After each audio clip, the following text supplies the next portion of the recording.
Welcome to Patukala College of Commerce and Management. Today we are going to learn about ratio and proportion. In this topic, we are going to discuss about subtopics like definition of ratio and proportion, properties with an example, and types of ratio, each with an example. Let's moving to the topic. The first definition of ratio. A ratio is how many times bigger one thing than the other. Say for example, one number will be given, then the next number is how many times than the first number. It may be greater or lesser, whatever it is.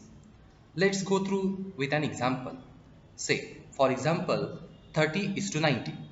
Two numbers are given. Here you need to find how many times 30 from 90 or how many times 90 out of 30. For that, we will cancelling this with any value which is divisible in both the numbers.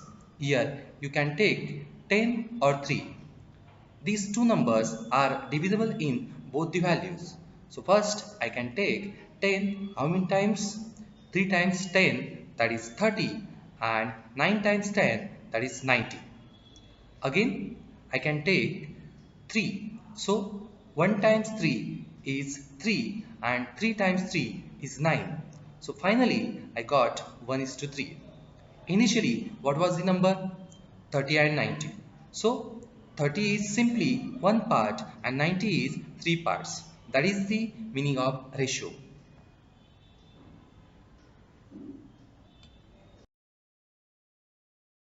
The next one is proportion. A proportion is simply a statement that two ratios are equal.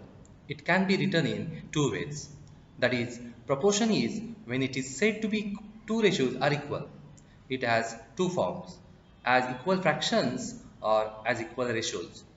Say for example, 5 by 7. This is a fraction which is equal to 20 by 28. Yes, if you can cancel this, you will get again 5 by 7. So these two fractions are equal. Similarly, any fraction can be written in the form of ratios.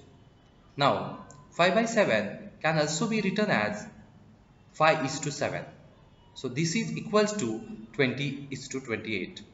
Now this form of equal ratios is said to be a proportion. You want to read it as 5 is to 7 which is equal to 20 is to 28. The first term and the last term which is said to be extremes and the middle part together called as means. So in proportion always the product of extremes will be equal to the product of means always. That is the rule behind the proportion. So simply 5 into 28 will be equal to 7 into 20.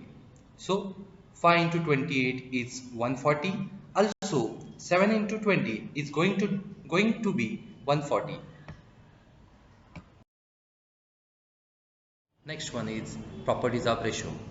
The first property of ratio is the ratio has the same properties of the fractions as reduction, simplifying and comparison.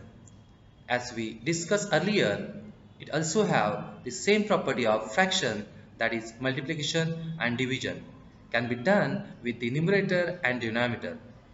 Here we are making with the antecedent and consequent. So here we find the ratio between 15 and 40. So here 15 is known as antecedent and 40 is known as consequent. You can do any operation over here. It is commonly divisible by 5. So here I am taking divided by 5. So 3 times 5 is 15 and 8 times 5 is 40. So prime ratio over here is 3 is to 8. And that is my answer for this. So next one is property 2. The two terms of the ratios should be two whole numbers always. Look at the example 1 4 by 5 which is given in the form of mixed fractions and 2.7 which is decimal value. So you need to first convert these two values into whole numbers. Then you can say what is a ratio. For that, let's do with 1 into 5, which is 5, and 5 plus 4, which is 9, and divided by 5, which is equal to the improper fractions. For the mixed fractions is to 2.7. First one is in the form of fractions and second one is in the form of decimal value. So converting fractions into decimal values, so 9 divided by 5 is 1.8 instead of 9.5 is to 2.7. Now in order to make the whole number from the decimal numbers, we need to multiply with 10. So you will get 18 is to 27. Now in order to get the final ratio, you want to divide with common numbers which is divisible by both the values. So here 9 is divisible by both the values. So finally my answer is 2 is to 3. Property 3. When comparing two quantities to form the ratio between them, they should have same units. Let's understand with a small example. Find the ratio between 320 grams and 0.8 kilograms. One unit is given in the terms of grams and another one is given in the form of kilograms. So first you want to convert into same units. So first I'm taking 0.8 kilograms in grams. So which is equal to 800 grams. So now solve it. 320 grams is to 800 grams. So now grams get cancels and again 0 get cancels. So remaining 32 is to 80. So now 32 and 80 is divisible by 8. So here 4 times 8 is 32 and 10 times 8 is 80. So you will get 4 is to 10. Again 4 and 10 is divisible by 2. So 2 times 2 is 4 and 5 times 2 is 10. So finally you will get 2 is to 5. Types of ratio. The first one is compound ratio. So you can take two ratios and you can take the product of their antecedent and product of their consequent. The final resulting ratio is known as the compound ratio. Say for example, ratio first is given as 2 is to 3 and second ratio is given as 4 is to 5. So finally the compound ratio is 2 into 4 is to 3 is to 5, which is equal to 8 is to 15.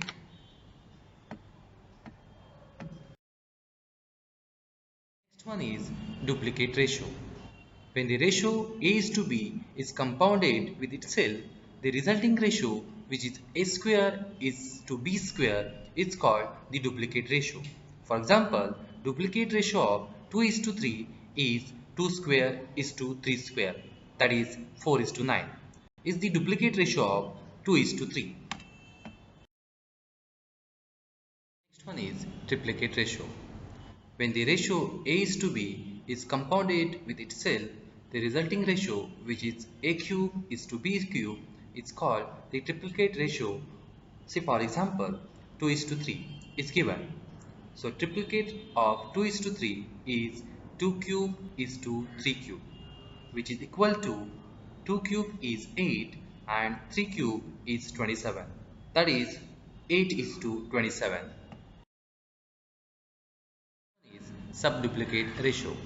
So here when the ratio A is to B is compounded with itself, the resulting ratio, which is square root of A is to square root of B, is called the subduplicate ratio of A is to B.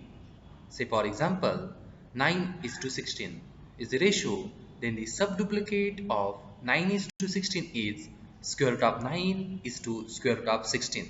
So square root of 9 is 3 and square root of 16 is 4. So finally you will get 3 is to 4, which is subduplicate ratio of 9 is to 16. Next one is subtriplicate ratio. So here, when the ratio A is to B is compounded with itself, then the resulting ratio, which is cube root of A is to cube root of B, is called the subtriplicate ratio of A is to B. For example, 343 is to 512 is the ratio, then the subtriplicate ratio of 343 is to 512 is cube root of 343 is to cube root of 512. So cube root of 343 is 7 and cube root of 512 is 8. So finally 7 is to 8 is the subtriplicate ratio of 343 is to 512. Thank you.